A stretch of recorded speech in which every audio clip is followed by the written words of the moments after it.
Hello friends, my self advocate Manibhushan Kumar.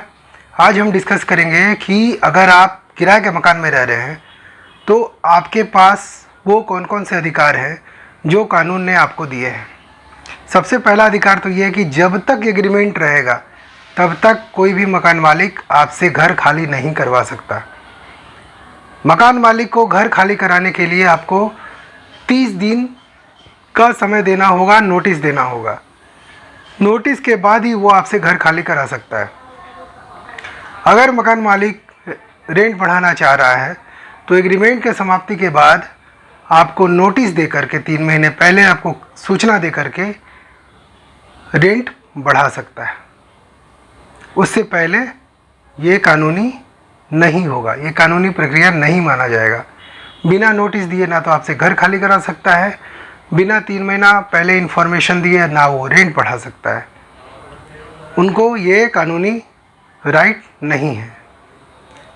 आपको जो घर मकान मालिक ने दिया है उसको वेल एंड डू कंडीशन में उसको देना पड़ेगा। टूटा फूटा मकान अगर उसको आपको दे दिया है तो उसको मेंटेन करने का जिम्मेवारी और दायित्व दोनों मकान मालिक के ऊपर है। अगर मकान मालिक उस पर खर्च नहीं करता है तो आप अपने पैसे से उसको खर्च करके मेंटेन करें और रेंट से वो पैसा काट लें।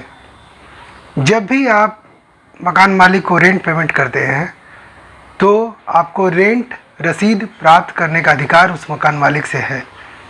अगर मकान मालिक वो रेंट रसीद देने में आनाकानी करता है तब आप उसके अकाउंट में पैसा ट्रांसफ़र कर सकते हैं। मतलब ये होना चाहिए कि आपने उसे पैसा दिया है। अगर आप कैश पैसे उसे देंगे तो कोर्ट में वो बदल सकता है और बदलता ही है। कोर्ट में वो जा कर के मुकर जाएगा कि नहीं, हमको जो है रेंट मिला ही नहीं। इसलिए जब भी पैसे उसको दें अकाउंट में ट्रांसफ़र करें। मकान मालिक का ये दायित्व होता है कि वो अपने घर की मेंटेन करे और किसी भी हालत में बिना नोटिस के आपसे घर खाली ना कराए और किसी भी हालत में आपकी मूलभूत सुविधा जैसे बिजली की सुविधा, पानी की सुविधा, रोशनी की सुविधा, आने जाने की सुविधा ना काटे।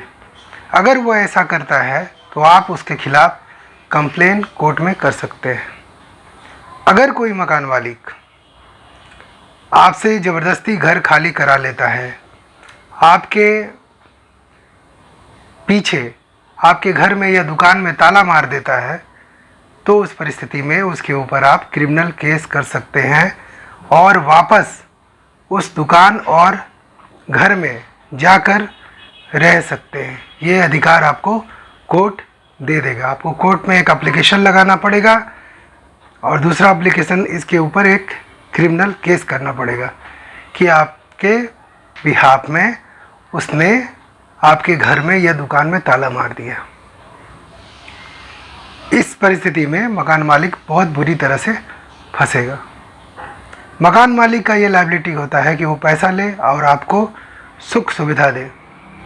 अगर पैसे लेने के बाद भी वो आपको सुख सुविधा नहीं दे रहा है तो आप पुलिस में कंप्लेन कर सकते हैं। रेंट को कंट्रोल करने के लिए रेंट कंट्रोल एक्ट बनाया गया है। उसी रेंट कंट्रोल एक्ट के माध्यम से सारे जगह का रेंट जो है वो मैनेज होता है। हर स्टेट का अलग अलग है। जब भी किराया देते समय 2 महीने से ज़्यादा के बॉन्ड आपसे नहीं मांगे जाएंगे।